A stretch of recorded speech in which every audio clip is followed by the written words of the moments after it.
Orang yang terbaring di sana meninggal karena penyakit TBC. Ketika dibakar tubuh mereka mengerut. Anaknya yang bernama Param melihatnya. Sejak kecil dia tidak tahu banyak tentang reaksi kimia. Dia hanya tahu setelah ayahnya meninggal dia masih mencoba menolak takdirnya. Dia jatuh ke tanah. Anak ini tumbuh di kelas sosial yang paling rendah di India. Mereka memiliki hasil sekolah yang bagus. Gurunya berkata padanya, setiap 100 tahun akan ada satu macan putih yang muncul. Untuk desa ini kamu adalah macan putih itu. 100 tahun sekali. Tapi macan putih kecil ini, karena kematian ayahnya, dia harus pulang dan mencari uang. Setiap orang di desa ini harus memberikan 2/3 pajak untuk bos tanah. Di lingkungan sosial ini, mereka hidup seperti di kandang ayam. Bisa dibunuh kapan saja. Mengetahui bahwa takdir diri sendiri, mereka tidak ada cara untuk melawan. Meskipun pria ini sangat pandai, tapi karena lingkungan, dia juga merasa dia hanya bisa menjadi buruh. Ketika dia sedang bekerja dia mendengar bahwa bos tanah memiliki anak bernama Sok kembali dari USA, dan sekarang ia mencari seorang supir. Untuk dia, berita ini sangat baik untuk merubah takdirnya. Bersyukur atas kemampuan bicaranya, neneknya memberi uang untuk kursus menyetir. Kemudian dia datang ke rumah bos. Melihatnya dia langsung berlutut dan membersihkan sepatu. Kemudian mencoba untuk menggembirakannya. Anak bos ini merasa puas. Ini adalah kesuksesan untuk wawancaranya. Tapi untuk menjadi pelayan di sana, keluarganya akan diperiksa. Jika suatu saat mereka mengetahui pelayan berbuat tidak baik, maka seluruh keluarganya akan dibunuh. Karena kecerdasannya, dia dengan sukses mendapat kerjaan. Dia tinggal di sebuah ruangan kecil. Tetapi dia hanya sebagai asisten supir. Ketika anak itu sedang bermain dengan supir, sedangkan dia harus membersihkan barang. Jadi dia merasa sedikit tidak adil. Jadi dia mulai mencari tahu tentang supir itu. Dia menemukan sebuah rahasia besar. Rahasia besar ini membuat supir itu diusir setelah 20 tahun bekerja di sana. Ternyata, ayam tidak hanya menerima takdirnya, tetapi juga tahu cara saling membunuh. Untuk memperluas bisnisnya, Asok dan kakaknya berencana ke Delhi. Istri Asok yang baru juga ikut mereka, karena supirnya sudah dipecat. Jadi ia dapat kesempatan untuk ke Delhi. Dia menggunakan seragam supir, dan dia juga merasa tidak sama dengan dirinya yang dulu. Hei, saya menyetir ke Delhi. Tapi ini hanya imajinasinya. Dia kemudian membawa majikannya ke hotel, karena dia hanya supir. Tapi untuknya, ini sudah sangat hebat. Setelah itu dia kembali ke basement, dan memarkirkan kendaraannya, dan melihat tempat istirahatnya, yang gelap dan kecil. Keesokan harinya, dia mengantar majikannya yang membawa tas merah, dan menemui banyak golongan kaya. Kakaknya tidak pernah menghormati orang miskin. Tapi karena Asok sekolah di luar negeri, Param menyukainya. Karena keluarga ada masalah, jadi kakaknya harus pulang. Ini adalah waktu untuk Asok dan istrinya. Dia melihat giginya di cermin. Dia mencoba untuk membersihkannya. Sebelumnya, dia tidak disukai oleh istri Asok. Mulutmu penuh dengan bau sirih. Meskipun kamu hanya seorang pelayan, tapi kamu juga punya harga diri sebagai laki-laki. Ketika dia menggosok gigi, dia merasa benci dengan ayahnya yang sudah meninggal. Ayahnya melahirkannya, tapi dia tidak punya hidup seperti manusia. Ini pertama kalinya dia menyikat gigi.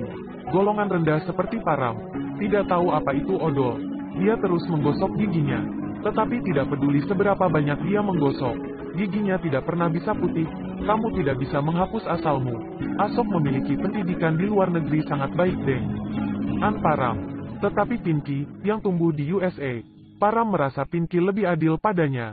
Dia tidak memiliki batas antara bos dan pelayan, semua menjadi teman. Ini membuat Param merasa dia berbeda dengan pelayan lain. Ketika dia pulang ke kampungnya, dia terlihat berbeda. Menyetir mobil bos, memakai pakaian bagus, untuk menarik perhatian banyak orang. Dia membunyikan klakson. Ini seperti seseorang yang entah punya uang atau tidak. Ketika pulang ke kampung dia harus membawa barang mewah. Tetapi keluarganya hanya menanyai tentang uang. Berapa banyak uang yang ia bawa? Dan neneknya ingin memperkenalkannya dengan wanita. Akhir tahun menyuruhnya untuk menikah. Param ingin hidup bebas. Tapi Param tidak mau dikunci di tempat ini. Terkadang, dia merasa seperti Asok.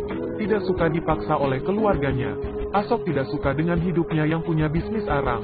Dia punya ide modern. Karena persamaan pikiran ini, dia semakin suka dengan bosnya. Tetapi dia tidak tahu Mereka berdua datang dari dua dunia berbeda. Hari ini adalah pesta ulang tahun Pinky. Param menunggu di luar. Mereka berdua minum anggur banyak. Dia kemudian menyuruh Param keluar dari kursi supir. Dan kemudian dia menyetir. Dengan kegilaan. Hasilnya, dia menabrak seorang anak. Ketiga orang itu turun. Mereka ingin menelepon polisi. Tapi Param dengan tenang. Di India, sebuah rumah memiliki 10 anak yang sangat banyak. Mereka tidak mungkin ingat anak ini tewas. Kemudian mereka semua pergi. Di dalam mobil, Param membersihkan bercak darah di mobil. Malam itu, dia tersenyum dan tidur. Param tidak meninggalkan mereka dalam kesulitan. Dia sangat setia dengan mereka. Keesokan harinya, kakaknya memanggil Param. Ini pertama kalinya dia merasa seperti ini. Tetapi dalam sekejap, senyumannya sirna. Orang itu memberinya kertas untuk ia tanda tangani. Malam itu, dia mengendarai mobil dan menabrak. Keluarganya juga sudah setuju. Ada nama neneknya. Ternyata mereka sudah merencanakannya. Asok tidak mengatakan apa-apa. Pinky yang selalu bertindak adil juga tidak terlihat.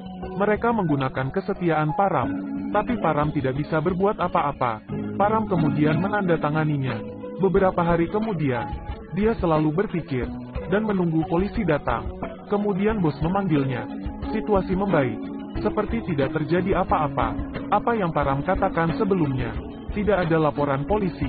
Meskipun mereka ingin melaporkannya. Tetapi dengan status sosial yang rendah mereka tidak bisa ke polisi. Jadi, kamu tidak perlu mengaku lagi. Rahasia ini akan tersimpan selamanya. Ketika Param melepaskan tangannya dari kaki bos.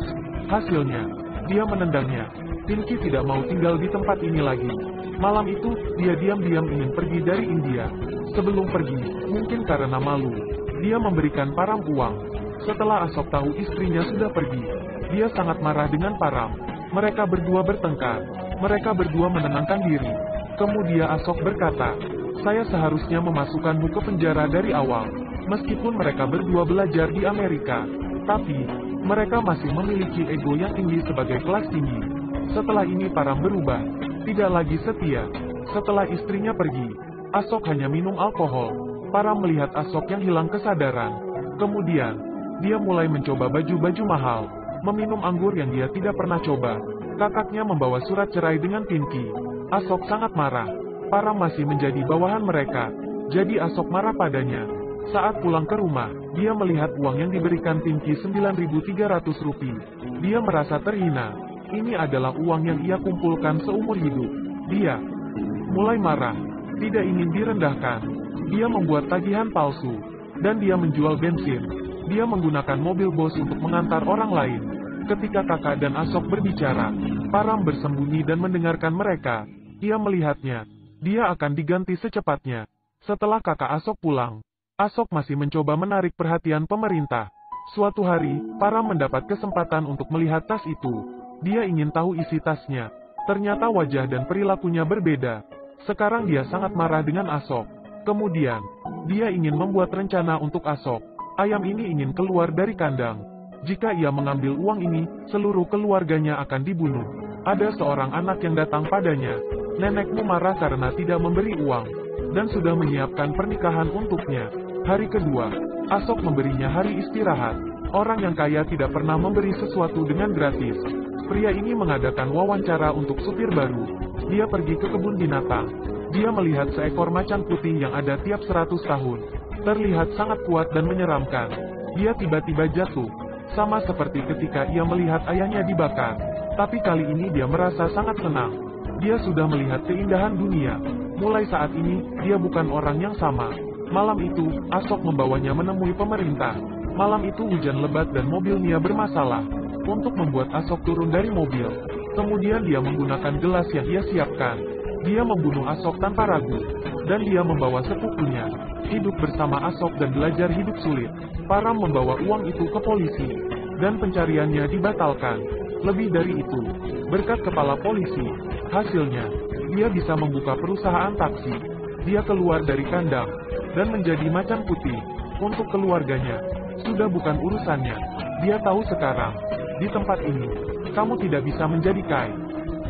Jika kamu tidak melakukan hal ilegal, silakan mengikuti saya jika Anda suka. Terima kasih.